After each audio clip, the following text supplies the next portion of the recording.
ವೀಕ್ಷಕರೇ ನಮಸ್ಕಾರ. ತಮ್ಮ ಪರಿಚಯ ವಾಹಿನಿಗೆ ಸುಸ್ವಾಗತ. ಆತ್ಮೀಯರೇ, ತಿರುಮಲ ತಿರುಪತಿ ನಮ್ಮ ನೆರೆಯ ರಾಜ್ಯ ಆಂಧ್ರ ಪ್ರದೇಶದ ಚಿತ್ತೂರು ಜಿಲ್ಲೆಯಲ್ಲಿದೆ. ಈ ಕ್ಷೇತ್ರ ಕಲಿಯುಗದ ಪ್ರತ್ಯಕ್ಷ ದೈವ ಶ್ರೀನಿವಾಸ ಸ್ವಾಮಿಯು ನೆಲೆ ನಿಂತಿರುವಂತಹ ಪುಣ್ಯಭೂಮಿ. ಶ್ರೀನಿವಾಸ ದೇವರ ಮಹಿಮೆಯನ್ನು ಅರಿತುಕೊಂಡು ಸಾವಿರಾರು ಜನ ಭಕ್ತಾದಿಗಳು ಪ್ರತಿನಿತ್ಯವೂ ತಿರುಮಲ ಬೆಟ್ಟಕ್ಕೆ ಆಗಮಿಸಿ ತಮ್ಮ ಸ್ವಾಮಿಯ ದರ್ಶನವನ್ನು ಪಡೆದು ಪುನೀತರಾಗುತ್ತಾರೆ. ತಿರುಮಲ ತಿರುಪತಿ ಎಂದರೆ ಶ್ರೀ ವೆಂಕಟೇಶ್ವರ ಸ್ವಾಮಿಯ ದೇಗುಲವಿರುವಂತಹ ಸ್ಥಳ ಎಂದಷ್ಟೇ ಬಹುತೇಕ ಜನರ ಭಾವನೆಯಾಗಿರುತ್ತದೆ. ಆದರೆ ತಿರುಪತಿಯ ಸುತ್ತಮುತ್ತ ಭೇಟಿ ನೀಡಬಹುದಾದಂತಹ ಅನೇಕ ಧಾರ್ಮಿಕ ತಾಣಗಳು ಇವೆ. ನಾವು ನಮ್ಮ ಪ್ರಸ್ತುತ ಸಂಚಿಕೆಯಲ್ಲಿ ತಿರುಮಲ ತಿರುಪತಿ ಕ್ಷೇತ್ರದಲ್ಲಿ ಶ್ರೀ ವೆಂಕಟೇಶ್ವರ ಸ್ವಾಮಿಯ ದೇಗುಲದ ಹೊರತಾಗಿ ನಾವೆಲ್ಲರೂ ನೋಡಲೇಬೇಕಾಗಿರುವಂತಹ ಇತರೆ ಪ್ರಮುಖ ದೇಗುಲಗಳ ಬಗ್ಗೆ ತಿಳಿದುಕೊಳ್ಳೋಣ. ವರಾಹಸ್ವಾಮಿ ದೇವಾಲಯ. ತಿರುಪತಿಯ ಶ್ರೀ ವೆಂಕಟೇಶ್ವರ ಸ್ವಾಮಿಯ ದೇಗುಲದಿಂದ ಉತ್ತರಕ್ಕೆ ಸ್ವಾಮಿ ಪುಷ್ಕರಣಿಯ ಸಮೀಪವೇ ವರಾಹಸ್ವಾಮಿಯ ದೇವಸ್ಥಾನ ಸ್ಥಿತವಿದೆ. ತಿರುಪತಿಯಲ್ಲಿ ತಿಮ್ಮಪ್ಪ ಸ್ವಾಮಿ ನೆಲೆ ನಿಲ್ಲುವುದಕ್ಕೆ ಸ್ಥಳವನ್ನು ನೀಡಿದವರು ಇದೇ ಶ್ರೀ ವರಾಹಸ್ವಾಮಿಗಳು. ತಿರುಮಲ ಜಾಗದ ಮೂಲ ಒಡೆಯ ಶ್ರೀ ವರಾಹಸ್ವಾಮಿ. ಶ್ರೀನಿವಾಸ ಸ್ವಾಮಿಯು ವರಾಹಸ್ವಾಮಿಯಲ್ಲಿ ತಮಗೆ ನೆಲೆ ನಿಲ್ಲುವುದಕ್ಕೆ ಸ್ಥಳವನ್ನು ಕೇಳಿದಾಗ ವರಾಹಸ್ವಾಮಿಯು ಪ್ರತಿಯಾಗಿ ತಮಗೇನು ದೊರಕುವುದೆಂದು ಕೇಳುತ್ತಾರೆ. ಆಗ ಶ್ರೀ ವೆಂಕಟೇಶ್ವರ ಸ್ವಾಮಿಯು ತನ್ನನ್ನು ಭೇಟಿ ನೀಡಲು ಬರುವಂತಹ ಭಕ್ತಾದಿಗಳು ಮೊದಲಿಗೆ ನಿಮ್ಮ ಸನ್ನಿಧಾನಕ್ಕೆ ಬಂದು ದರ್ಶನವನ್ನು ಪಡೆದು ಅನಂತರ ನನ್ನ ಸನ್ನಿಧಾನಕ್ಕೆ ಬಂದರೆ ಮಾತ್ರ ಅವರಿಗೆ ತಿರುಮಲ ಕ್ಷೇತ್ರದ ಯಾತ್ರೆ ಮಾಡಿದ ಸಂಪೂರ್ಣ ಫಲವು ದೊರೆಯುತ್ತದೆ ಎಂದು ಒಂದು ಮಾತನ್ನು ನೀಡುತ್ತಾರೆ. ಅಲ್ಲದೆಯೇ ಶ್ರೀ ವೆಂಕಟೇಶ್ವರ ಸ್ವಾಮಿಯು ತಾವು ವರಾಹಸ್ವಾಮಿಗಳಿಗೆ ಕೊಟ್ಟ ಮಾತನ್ನು ಲೋಹದ ಹಾಳೆಯ ಮೇಲೂ ಸಹ ಬರೆಸುತ್ತಾರೆ. ಇಂದಿಗೂ ವರಾಹಸ್ವಾಮಿಯ ದೇಗುಲದಲ್ಲಿ ಆ ಒಪ್ಪಂದದ ಪತ್ರವಿದೆ. ಹಾಗಾಗಿ ತಿರುಮಲ ತಿರುಪತಿಗೆ ತೆರಳಿದಾಗ ಮೊದಲು ವರಾಹಸ್ವಾಮಿಯವರ ದೇಗುಲಕ್ಕೆ ತೆರಳಿ ಅಲ್ಲಿಯೇ ಸಮೀಪವಿರುವ ಪುಷ್ಕರಣಿಯಲ್ಲಿ ಪವಿತ್ರ ಸ್ನಾನವನ್ನು ಮಾಡಿ ಅನಂತರ ವರಾಹಸ್ವಾಮಿಯವರ ದರ್ಶನವನ್ನು ಪಡೆಯಬೇಕು. ತದನಂತರವೇ ಶ್ರೀ ವೆಂಕಟೇಶ್ವರ ಸ್ವಾಮಿಯ ಆಲಯವನ್ನು ಭೇಟಿ ನೀಡಿ ಅಲ್ಲಿ ದೇವರ ದರ್ಶನವನ್ನು ಪಡೆಯುವುದು ಈ ಕ್ಷೇತ್ರಕ್ಕೆ ಭೇಟಿ ನೀಡುವ ಭಕ್ತಾದಿಗಳ ವಾಡಿಕೆ. ಪದ್ಮಾವತಿ ಅಮ್ಮನವರ ದೇವಸ್ಥಾನ, ಅಲಮೇಲು ಮಂಗಾಪುರ. ಪದ್ಮಾವತಿ ಅಮ್ಮನವರ ದೇವಾಲಯವು ತಿರುಮಲ ಬೆಟ್ಟದಿಂದ 5 ಕಿಲೋಮೀಟರ್ ದೂರದಲ್ಲಿರುವ ಅಲಮೇಲು ಮಂಗಾಪುರ ಎಂಬಲ್ಲಿದೆ. ಅಲಮೇಲು ಮಂಗಾಪುರವನ್ನು ತಿರುಚನೂರು ಎಂದೂ ಸಹ ಕರೆಯಲಾಗುತ್ತದೆ. ಈ ದೇವಾಲಯವು ವೆಂಕಟೇಶ್ವರ ಸ್ವಾಮಿಯ ಪತ್ನಿಯಾದ ಪದ್ಮಾವತಿ ಅಮ್ಮನವರಿಗೆ ಸಮರ್ಪಿತವಾಗಿದೆ. ಇದು ಸಾಕ್ಷಾತ್ ಪದ್ಮಾವತಿ ದೇವಿ ಜನಿಸಿದಂತಹ ಪುಣ್ಯಸ್ಥಳ. ವೆಂಕಟೇಶ್ವರ ಸ್ವಾಮಿಯ ದೇಗುಲಕ್ಕೆ ತೆರಳುವ ಮುನ್ನ ತಪ್ಪದೆಯೇ ಪದ್ಮಾವತಿ ಅಮ್ಮನವರ ದೇಗುಲಕ್ಕೆ ತೆರಳಬೇಕು. ಪದ್ಮಾವತಿ ದೇಗುಲದ ಬಳಿ ಇರುವ ಪದ್ಮ ಸರೋವರಂ ಎಂಬ ಪುಷ್ಕರಣಿಯಲ್ಲಿ ಶ್ರೀ ಪದ್ಮಾವತಿ ದೇವಿಯು ಕಮಲವೊಂದರಿಂದ ಹೊರಹೊಮ್ಮಿದ್ದರು. ಈಕೆಯನ್ನು ಆಕಾಶರಾಜನು ಪ್ರೀತಿಯಿಂದ ಸಾಕುತ್ತಾನೆ. ಕಮಲದ ಪುಷ್ಪದಿಂದ ಉದಯವಾದ್ದರಿಂದಲೇ ದೇವಿಯವರ ಹೆಸರು ಪದ್ಮಾವತಿ ಎಂದಾಯಿತು. ಪದ್ಮಾವತಿ ಅಮ್ಮನವರಿಗೆ ಪ್ರೀತಿಯಿಂದ ಅಲಮೇಲು ಮಂಗಮ್ಮ ಎಂದು ಸಹ ಕರೆಯಲಾಗುತ್ತದೆ. ಈಕೆ ಬೆಳೆದು ದೊಡ್ಡವಳಾಗುತ್ತಿದ್ದಂತೆಯೇ ಸ್ವಾಮಿ ವೆಂಕಟೇಶ್ವರರು ಖುದ್ದು ಆಗಮಿಸಿ ಆಕೆಯನ್ನು ಅದ್ಧೂರಿಯಾಗಿ ವಿವಾಹವಾಗುತ್ತಾರೆ. ಗೋವಿಂದರಾಜಸ್ವಾಮಿ ದೇವಾಲಯ. ತಿರುಪತಿಯ ರೈಲು ನಿಲ್ದಾಣದ ಬಳಿ ಶ್ರೀ ಗೋವಿಂದರಾಜಸ್ವಾಮಿಯ ದೇಗುಲ ಸ್ಥಿತವಿದೆ. ತಿರುಪತಿ ಪಟ್ಟಣದ ಅತಿ ದೊಡ್ಡ ದೇಗುಲ ಈ ಗೋವಿಂದರಾಜಸ್ವಾಮಿಯ ದೇಗುಲ. ಈ ದೇಗುಲದಲ್ಲಿ ಶ್ರೀ ಗೋವಿಂದರಾಜಸ್ವಾಮಿಯು ಅನಂತರ ಮೇಲೆ ಮಲಗಿದ ಭಂಗಿಯಲ್ಲಿದ್ದಾರೆ. ಗೋವಿಂದರಾಜಸ್ವಾಮಿಯನ್ನು ವೆಂಕಟೇಶ್ವರ ಸ್ವಾಮಿಯ ಸಹೋದರ ಎಂದೇ ಪರಿಗಣಿಸಲಾಗುತ್ತದೆ. ಗೋವಿಂದರಾಜಸ್ವಾಮಿಯು ಪದ್ಮಾವತಿ ದೇವಿ ಹಾಗೂ ವೆಂಕಟೇಶ್ವರ ಸ್ವಾಮಿಯ ವಿವಾಹಕ್ಕಾಗಿ ಕುಬೇರನಿಂದ ಸಾಲವನ್ನು ಪಡೆದಂತಹ ಅಪಾರ ಸಂಪತ್ತಿನ ಉಸ್ತುವಾರಿ ವಹಿಸಿದ್ದರು. ಹಾಗೂ ವೆಂಕಟೇಶ್ವರ ಸ್ವಾಮಿ ಮತ್ತು ಪದ್ಮಾವತಿ ಅಮ್ಮನವರ ವೈಭವೋಪೇತ ವಿವಾಹಕ್ಕೆ ಈ ಸಂಪತ್ತನ್ನು ಸಮರ್ಥವಾಗಿ ಬಳಸಿಕೊಂಡಿದ್ದರು.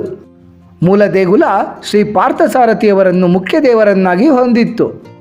ಶ್ರೀ ರಾಮಾನುಜಾಚಾರ್ಯರ ಕನಸಿನಲ್ಲಿ ಗೋವಿಂದರಾಜಸ್ವಾಮಿಯವರೇ ಆಗಮಿಸಿ ತಾವು ತಿರುಪತಿ ಕ್ಷೇತ್ರದಲ್ಲಿ ನೆಲೆ ನಿಲ್ಲುವ ಒಂದು ಬಯಕೆಯನ್ನು ವ್ಯಕ್ತಪಡಿಸಿದ್ದರಂತೆ. ಹಾಗಾಗಿಯೇ ಶ್ರೀ ರಾಮಾನುಜಾಚಾರ್ಯರು ಗೋವಿಂದರಾಜಸ್ವಾಮಿಯವರನ್ನು ಪಾರ್ಥಸಾರಥಿಯವರ ದೇಗುಲದಲ್ಲಿಯೇ ಪ್ರತಿಷ್ಠಾಪನೆ ಮಾಡುತ್ತಾರೆ. ತಮ್ಮ ಕುಟುಂಬದವರ ಸಂಪತ್ತು ಹಾಗೂ ಸಮೃದ್ಧಿಗಾಗಿ ಪ್ರಾರ್ಥನೆಯನ್ನು ಸಲ್ಲಿಸಲು ನೂರಾರು ಯಾತ್ರಾರ್ಥಿಗಳು ತಿರುಪತಿಯ ಗೋವಿಂದರಾಜಸ್ವಾಮಿಯವರ ಆಲಯಕ್ಕೆ ಆಗಮಿಸುತ್ತಾರೆ. ಮುಖ್ಯ ದೇವರಾದ ಶ್ರೀ ಗೋವಿಂದರಾಜಸ್ವಾಮಿಯ ವಿಗ್ರಹವನ್ನು ಮರದಿಂದ ನಿರ್ಮಿಸಲಾಗಿದೆ. ಹಾಗಾಗಿ ಈ ದೇವರಿಗೆ ಅಭಿಷೇಕಗಳನ್ನು ಇಲ್ಲಿ ನಡೆಸಲಾಗುವುದಿಲ್ಲ. ಕಪಿಲೇಶ್ವರ ಸ್ವಾಮಿ ದೇವಾಲಯ.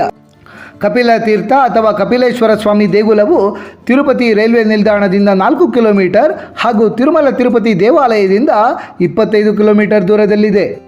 ಕಪಿಲ ತೀರ್ಥಂ ಒಂದು ಪವಿತ್ರವಾದ ಜಲಧಾರೆ. ತಿರುಮಲ ಬೆಟ್ಟಗಳಲ್ಲಿರುವಂತಹ 108 ಪವಿತ್ರ ತೀರ್ಥಗಳಲ್ಲಿ ಕಪಿಲ ತೀರ್ಥಂ ಸಹ ಒಂದು. ಈ ಜಲಧಾರೆಯಲ್ಲಿ ಸ್ನಾನವನ್ನು ಮಾಡಿದರೆ ಎಲ್ಲ ಪಾಪಗಳಿಂದ ಮುಕ್ತಿಯನ್ನು ಪಡೆದುಕೊಳ್ಳಬಹುದು. ತಿರುಮಲ ಬೆಟ್ಟಗಳಿಂದ ಬೀಳುವ ಕಪಿಲ ತೀರ್ಥಂನ ನೀರು ಪುಷ್ಕರಣಿಯೊಂದಕ್ಕೆ ಬಂದು ಸೇರುತ್ತದೆ. ಈ ಜಲಧಾರೆಯ ಸಮೀಪದಲ್ಲಿ ಕಪಿಲ ಮುನಿಗಳು ಶಿವಲಿಂಗವನ್ನು ಪ್ರತಿಷ್ಠಾಪನೆ ಮಾಡಿದ್ದಾರೆ. ಕಪಿಲ ಮುನಿಗಳು ಪ್ರತಿಷ್ಠಾಪಿಸಿರುವುದರಿಂದ ಶಿವದೇವರಿಗೆ ಕಪಿಲೇಶ್ವರ ಎಂದು ಕರೆದು ಪೂಜಿಸಲಾಗುತ್ತದೆ.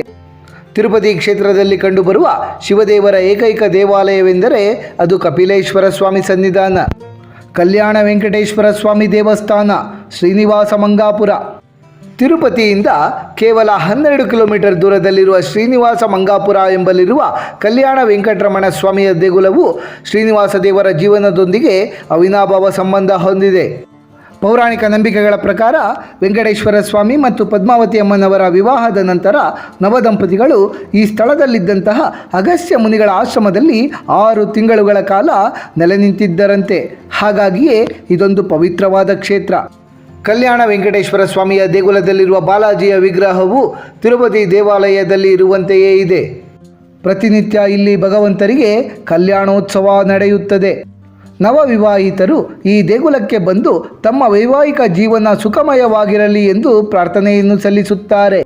ಹಾಗೆಯೇ ಮದುವೆ ವಿಚಾರದಲ್ಲಿ ಸಮಸ್ಯೆಗಳನ್ನು ಎದುರಿಸುತ್ತಿರುವವರು ಈ ಆಲಯಕ್ಕೆ ಭೇಟಿಯನ್ನು ನೀಡಿದರೆ ಅವರ ಸಮಸ್ಯೆಗಳೆಲ್ಲವೂ ದೂರಾಗುತ್ತವೆ ಎನ್ನುವಂತಹ ನಂಬಿಕೆ ಇದೆ. ಆಕಾಶಗಂಗಾ. ತಿರುಮಲದ ಶ್ರೀ ವೆಂಕಟೇಶ್ವರ ಸ್ವಾಮಿಯ ದೇವಾಲಯದಿಂದ ಕೇವಲ 5 ಕಿಲೋಮೀಟರ್ ದೂರದಲ್ಲಿ ಆಕಾಶಗಂಗಾ ಎಂಬ ಪವಿತ್ರವಾದ ಜಲಪಾತ ದೊರೆಯುತ್ತದೆ. ಈ ಜಲಧಾರೆಯ ನೀರು ಅತ್ಯಂತ ಪವಿತ್ರವೂ ಆರೋಗ್ಯಕರವೂ ಆಗಿದೆ. ಆಕಾಶಗಂಗೆಯ ನೀರು ಶ್ರೀ ವೆಂಕಟೇಶ್ವರ ಸ್ವಾಮಿಯ ಪಾದ ಕಮಲಗಳಿಂದಲೇ ಹೊರಹೊಮ್ಮುತ್ತಿವೆಯಂತೆ. ವಿಶೇಷ ಸಂದರ್ಭಗಳಲ್ಲಿ ತಿರುಪತಿ ವೆಂಕಟೇಶ್ವರ ಸ್ವಾಮಿಯ ಅಭಿಷೇಕಕ್ಕಾಗಿ ಆಕಾಶಗಂಗೆಯ ನೀರನ್ನೇ ಉಪಯೋಗಿಸಲಾಗುತ್ತದೆ. ಈ ಆಕಾಶಗಂಗೆಯ ನೀರಿನಲ್ಲಿ ಸ್ನಾನವನ್ನು ಮಾಡುವುದು ಸಹ ಅದೃಷ್ಟವನ್ನೇ ತರುತ್ತದೆ ಎಂಬ ನಂಬಿಕೆ ಇದೆ. ಅಷ್ಟು ಮಾತ್ರವಲ್ಲದೆ ಮಕ್ಕಳಿಲ್ಲದವರು ಆಕಾಶಗಂಗೆಯಲ್ಲಿಯೇ ಸ್ನಾನವನ್ನು ಮಾಡಿ ಬಳಿ ಇರುವಂತಹ ಮರದ ಮೇಲೆ ತೊಟ್ಟಿಲನ್ನು ಕಟ್ಟಿದರೆ ಮಕ್ಕಳಾಗುತ್ತದೆ ಎನ್ನುವ ನಂಬಿಕೆ ಇದೆ. ಗುಡಿಮಲ್ಲಂ. ತಿರುಪತಿಯಿಂದ ಕೇವಲ 30 ಕಿಲೋಮೀಟರ್ ದೂರದಲ್ಲಿರುವ ಗುಡಿಮಲ್ಲಂ ಎಂಬಲ್ಲಿರುವ ಶಿವಲಿಂಗವು ಭಾರತದ ಅತ್ಯಂತ ಪುರಾತನವಾದ ಶಿವಲಿಂಗ ಎಂದೇ ಪ್ರಸಿದ್ಧಿಯನ್ನು ಪಡೆದಿದೆ. ಶಿವಲಿಂಗವು 5 ಅಡಿ ಎತ್ತರವಿದ್ದು ಗೋಧಿ ಬಣ್ಣದ ವಿಶಿಷ್ಟ ಕಲ್ಲಿನಿಂದ ಮಾಡಲ್ಪಟ್ಟಿದೆ. ಈ ಕಲ್ಲು ಯಾವುದೆಂದು ಇಲ್ಲಿಯವರೆಗೂ ಸಹ ಯಾರಿಂದಲೂ ಕಂಡುಹಿಡಿಯಲು ಸಾಧ್ಯವಾಗಿಲ್ಲ. ಆದರೆ ರಾಸಾಯನಿಕ ಪರೀಕ್ಷೆಯಿಂದ ಈ ಶಿವಲಿಂಗ 1ನೇ ಶತಮಾನಕ್ಕಿಂತಲೂ ಪುರಾತನವಾದದ್ದೆಂದು ತಿಳಿದು ಬರುತ್ತದೆ. ಈ ಶಿವಲಿಂಗವು ಪುರುಷಾಂಗವನ್ನೇ ಹೋಲುತ್ತದೆ. ಪ್ರಪಂಚದಲ್ಲಿಯೇ ಈ ರೀತಿ ವಿಶಿಷ್ಟ ಆಕಾರದ ಶಿವಲಿಂಗ ಬೇರೆಲ್ಲೂ ಸಹ ಕಾಣಿಸುವುದಿಲ್ಲ. ಶಿವಲಿಂಗವನ್ನು ಪರಶುರಾಮೇಶ್ವರ ಎಂದು ಕರೆಯಲಾಗುತ್ತದೆ. ಶಿವಲಿಂಗವು ಭೂಮಿಯ ಆಳಕ್ಕೆ 6 ಅಡಿಗಳಷ್ಟು ಬೆಳೆದಿದೆ. ಶಿವಲಿಂಗವು ಬ್ರಹ್ಮ, ವಿಷ್ಣು ಹಾಗೂ ಮಹೇಶ್ವರ ದೇವರನ್ನು ಪ್ರತಿನಿಧಿಸುತ್ತದೆ. ಶಿವಲಿಂಗದ ಕೆಳಭಾಗದಲ್ಲಿ ಯಕ್ಷನ ರೂಪದಲ್ಲಿ ಬ್ರಹ್ಮದೇವರು ನೆಲೆಸಿದ್ದಾರೆ. ಮಧ್ಯಭಾಗದಲ್ಲಿ ಮಹಾವಿಷ್ಣುವಿನ ಅವತಾರವಾದ ಗುರು ಪರಶುರಾಮರು ನೆಲೆಸಿದ್ದಾರೆ. ಕೊನೆಯ ಭಾಗದಲ್ಲಿ ಲಿಂಗರೂಪಿ ಶಿವದೇವರು ನೆಲೆಸಿದ್ದಾರೆ. ಈ ಶಿವಲಿಂಗದ ಬಗ್ಗೆ ಒಂದು ರೋಚಕ ಐತಿಹ್ಯವಿದೆ. ಪರಶುರಾಮರು ತಮ್ಮ ತಾಯಿಯ ಶಿರಚ್ಛೇದ ಮಾಡಿದ ನಂತರ ಆ ದುಃಖದಿಂದ ಹೊರಬರಲು ಪ್ರಸ್ತುತ ಗುಡಿಮಲ್ಲಂ ಇರುವ ಜಾಗದಲ್ಲಿ ಶಿವಲಿಂಗವೊಂದನ್ನು ಪ್ರತಿಷ್ಠಾಪಿಸಿ ಪೂಜಿಸುತ್ತಾರೆ. ಆ ಶಿವಲಿಂಗದ ಸಮೀಪ ಒಂದು ಕೊಳದಲ್ಲಿ ಪ್ರತಿನಿತ್ಯ ದೈವಿಕ ಪುಷ್ಪವೊಂದು ಅರಳುತ್ತಿರುತ್ತದೆ. ಆ ಪುಷ್ಪದಿಂದಲೇ ಶಿವಲಿಂಗವನ್ನು ಅವರು ಪ್ರತಿನಿತ್ಯ ಪೂಜಿಸುತ್ತಿರುತ್ತಾರೆ. ಆ ಪುಷ್ಪವನ್ನು ಅರಣ್ಯದಲ್ಲಿನ ಜಂತುಗಳಿಂದ ಕಾಪಾಡಲು ಗುರು ಪರಶುರಾಮರು ಚಿತ್ರಸೇನ ಎಂಬ ಯಕ್ಷನನ್ನು ನೇಮಕ ಮಾಡಿರುತ್ತಾರೆ. ಅಸಲಿಗೆ ಗುರು ಪರಶುರಾಮರನ್ನು ಪರೀಕ್ಷಿಸಲು ಬ್ರಹ್ಮದೇವರೇ ಚಿತ್ರಸೇನ ಎಂಬ ಯಕ್ಷನ ರೂಪದಲ್ಲಿ ಬಂದಿರುತ್ತಾರೆ. ಒಮ್ಮೆ ಗುರು ಪರಶುರಾಮರು ಇಲ್ಲದ ಸಮಯದಲ್ಲಿ ಚಿತ್ರಸೇನನು ಆ ಪುಷ್ಪದಿಂದ ಶಿವದೇವರಿಗೆ ಪೂಜೆಯನ್ನು ಮಾಡಿಬಿಟ್ಟಿರುತ್ತಾನೆ. ಗುರು ಪರಶುರಾಮರು ಮರಳಿದ ನಂತರ ಕೊಳದಲ್ಲಿ ಪುಷ್ಪ ಇರದ್ದನ್ನು ನೋಡಿ ಯಕ್ಷನ ಮೇಲೆ ಕೆಂಡಾಮಂಡಲರಾಗಿ ಯುದ್ಧವನ್ನು ಸಾರುತ್ತಾರೆ. ಆ ಯುದ್ಧವು 14 ವರ್ಷಗಳ ಕಾಲ ನಡೆಯುತ್ತದೆ. ಯುದ್ಧ ಮುಗಿಯದೆ ಇದ್ದುದರಿಂದ ಶಿವಪರಮಾತ್ಮರೇ ಪ್ರತ್ಯಕ್ಷರಾಗಿ ಅವರಿಬ್ಬರ ನಡುವಿನ ಯುದ್ಧವನ್ನು ನಿಲ್ಲಿಸುತ್ತಾರೆ. ನಂತರ ಯಕ್ಷನ ರೂಪದಲ್ಲಿದ್ದ ಬ್ರಹ್ಮದೇವರು ವಿಷ್ಣುವಿನ ಅವತಾರರಾದ ಗುರು ಪರಶುರಾಮರು ಹಾಗೂ ಶಿವಪರಮಾತ್ಮರು ಅಲ್ಲಿರುವ ಲಿಂಗದಲ್ಲಿ ಐಕ್ಯರಾಗುತ್ತಾರೆ. ದೇವಾಲಯದ ಮತ್ತೊಂದು ವಿಶೇಷತೆ ಎಂದರೆ 60 ವರ್ಷಗಳಿಗೆ ಒಮ್ಮೆ ಸಮೀಪದಲ್ಲಿ ಪ್ರವಹಿಸುವ ಸ್ವರ್ಣಮುಖಿ ನದಿಯ ನೀರು ಮುಖ್ಯ ದೇವರಾದ ಪರಶುರಾಮೇಶ್ವರರನ್ನು ಸ್ಪರ್ಶಿಸುತ್ತದೆ. ಶ್ರೀಕಾಳಹಸ್ತಿ ತಿರುಪತಿಯಿಂದ ಕೇವಲ 36 ಕಿಲೋಮೀಟರ್ ದೂರದಲ್ಲಿರುವ ಶ್ರೀಕಾಳಹಸ್ತಿಯು ಪಂಚಭೂತಗಳಲ್ಲಿ ಒಂದಾದ ವಾಯುಲಿಂಗವನ್ನು ಹೊಂದಿದೆ. ಸ್ವರ್ಣಮುಖಿ ನದಿ ತೀರದಲ್ಲಿರುವ ಕಾಳಹಸ್ತಿಯು ದಕ್ಷಿಣದ ಕೈಲಾಸ ಎಂದೇ ಪ್ರಸಿದ್ಧಿಯನ್ನು ಪಡೆದಿದೆ. ಶ್ರೀಕಾಳಹಸ್ತಿಯ ಕಾಳಹಸ್ತೇಶ್ವರ ಶಿವಲಿಂಗವು ವಾಯುದೇವರನ್ನು ಪ್ರತಿನಿಧಿಸುವುದರಿಂದ ಗರ್ಭಗುಡಿಯಲ್ಲಿರುವಂತಹ ಒಂದು ದೀಪ ಯಾವಾಗಲೂ ಗಾಳಿಗೆ ಅಲುಗಾಡುತ್ತಿರುತ್ತದೆ. ನಮಗೆಲ್ಲ ಚಿರಪರಿಚಿತವಾದ ಬೇಡರ ಕಣ್ಣಪ್ಪನವರ ವೃತ್ತಾಂತ ನಡೆದದ್ದು ಇದೇ ಶ್ರೀಕಾಳಹಸ್ತಿಯಲ್ಲಿ. ಜಾತಕದಲ್ಲಿ ರಾಹು ಹಾಗೂ ಕೇತುಗಳು ಅನಿಷ್ಟ ಸ್ಥಾನದಲ್ಲಿರುವವರು ಕಾಳಹಸ್ತಿಗೆ ತೆರಳಿ ರಾಹುಕೇತು ಪೂಜೆಯನ್ನು ಮಾಡಿಸಿದರೆ ರಾಹು ಹಾಗೂ ಕೇತುಗಳ ದುಷ್ಪರಿಣಾಮದಿಂದ ರಕ್ಷಣೆಯೂ ದೊರೆಯುತ್ತದೆ.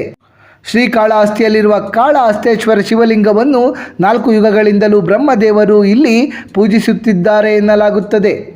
ಶ್ರೀಕಾಳಹಸ್ತಿಯ ಶಿವದೇವರನ್ನು ದರ್ಶಿಸಿದ ನಂತರ ಬೇರೆ ಯಾವುದೇ ದೇವಾಲಯಕ್ಕೂ ಸಹ ಹೋಗಬಾರದೆಂಬ ಪ್ರತೀತಿ ಇದೆ. ಕೊನೆಯದಾಗಿ ಶ್ರೀಕಾಳಹಸ್ತಿ ಕ್ಷೇತ್ರಕ್ಕೆ ತೆರಳಿ ನಮ್ಮ ಪಾಪಗಳನ್ನೆಲ್ಲವನ್ನು ಅಲ್ಲಿಯೇ ಬಿಟ್ಟು ಮನೆಗೆ ತೆರಳಬೇಕು. ಹಾಗಾಗಿಯೇ ತಿರುಪತಿಗೆ ತೆರಳಿದವರು ಬೇರೆಲ್ಲ ದೇಗುಲಗಳಿಗೂ ತೆರಳಿ ಕೊನೆಯದಾಗಿ ಶ್ರೀಕಾಳಹಸ್ತಿಗೆ ತೆರಳುತ್ತಾರೆ.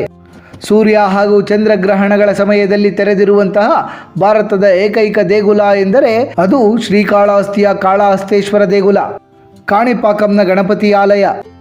ತಿರುಪತಿಯಿಂದ ಕೇವಲ 65 ಕಿಲೋಮೀಟರ್ ದೂರದಲ್ಲಿಯೇ ಒಂದು ಮಹಿಮಾನ್ವಿತ ಗಣಪತಿ ದೇವರ ದೇಗುಲವಿದೆ.